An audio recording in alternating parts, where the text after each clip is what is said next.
you have all these options. All right. All right. So we're going to continue on with our regression models. And now it's time how to do it in Desmos. Okay. So using your calculator, we're going to do this problem instead. So now we work at the Center for Disease and Control and Prevention. And we're looking at the age and heart rate of people beats per minute, right? So we're going to go through the steps of using Desmos to solve the regression model. All right. So right here, first off, we're going to identify our independent and dependent. So our independent here would be the age. Just like general advice, anytime you're dealing with years, numbers, days, time, that's typically going to be your independent, right? Then your dependent. So these are going to be our X's and these are going to be our Y's. Okay. All right. So we're going to proceed with our steps. So we're going to start with a new blank graph at Desmos. So everyone has a blank graph. I need to have a paper in front of me so I don't have to toggle back and forth. Grab it. All right, we're going to put in our stuff into Desmos. So these are the steps we're going to follow. We're going to click on the large plus top left, and then we're going to click on table. With that table, then we're going to input our values into there. But to begin, we're going to type Y2 and well, we don't need Y2. We'll need 1. Don't type Y2. Don't do this. Later. We don't need that today. We only need one column of Y's. All right. So I'm going to open her. Here she goes. I'm going to click the large plus sign and I'm going to add a table. Okay. The second Y2 is for later on in life. We only need one right now though. Okay. We're going to type in 20, 30, 40, 50, 60, and 70. I will give this to Desmos that if they realize there's a pattern between your X's and you just press enter, it will follow the pattern all the way through and you don't have to keep typing. Okay. All right. X's are done. Now we're going to put in our Y's. So we have 150. We have 133. We have 126, 119, 112, and 105. Okay. To be able to see our points, we're going to press the little magnifying glass right here. And you're going to press it, and it's going to show your points. Does everyone see their points? You're going to press the little magnifying glass. Notice once you press it, it disappears. It's magic. All right, so looking here, it tells us what? What is our prediction on this scatter plot? It's going to be negative, right? It's a negative. It looks like it's a linear, but it also could be possibly an exponential, right? Has a little curve happening on it. But we're practicing linear, okay? So we're going to find the regression model of the line, okay? So to do that, it says we're going to type in, I got to go back to this page. We're going to type in y1 tilde mx1 plus b, okay? So you're going to go to box 2.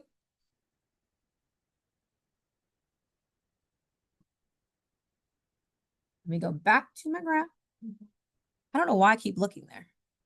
And we're going to go here. And we're going to type in y1 equals mx1 plus b.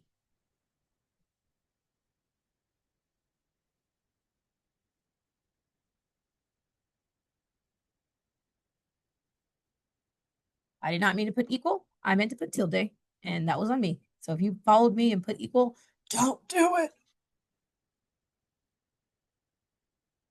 All right. So once you do that, guess what it does? It makes a line. It graphs your regression model for you, okay? So from this regression model, we can see that it did not go through all the points. It's not like a perfect one like the one we did in the handheld, right? But it's a fairly decent model. It's not perfect, but it works, right? So we're going to write our equation. So unlike our handheld, Desmos does not pre-write our equation for us. Womp, womp, womp, right? So we have to type it out ourselves. So typing it out yourself, you just go to Y3 and you're going to type in the equation yourself. So I'm going to type in f of x And I strongly encourage you always to type f of x, okay? That's the only way you're going to be able to input values. Equals, and what is our slope? Negative 0.843, right? X plus, what's our b value? 162.095.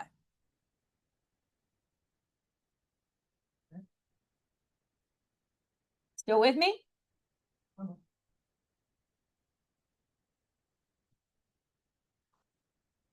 Okay, so now you have your equation. Can you answer the other questions? So it asks, what's your regression model? We can write that down. And then ask you to tell in your words, what does the slope mean for this problem? Remember, your slope is describing your y per your x. What is your y per what your x is? Okay, so for this problem, our y is what? What does it say our y represents? Our heart rate, our beats per minute, right? So it's our beats per minute per, and what's our x?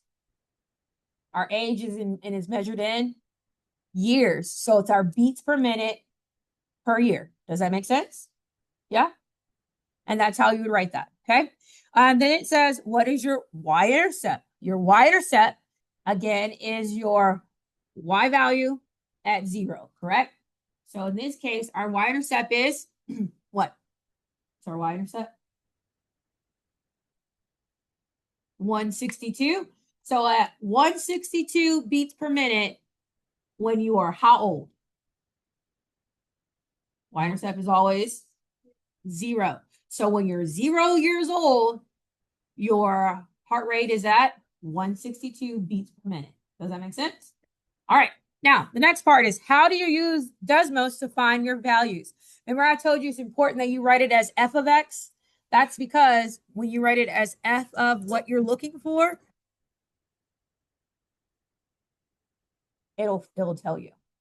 If you do not write it as f of x, it's not going to tell you because it's not going to read it as a function. Does that make sense? So it says, if I'm 21 years old, what is my healthy heart rate? 144.392. Okay. If you want to do it as a table, you would click on your graph and you'd have to click on this little tool box here and then click on table and then type in 21.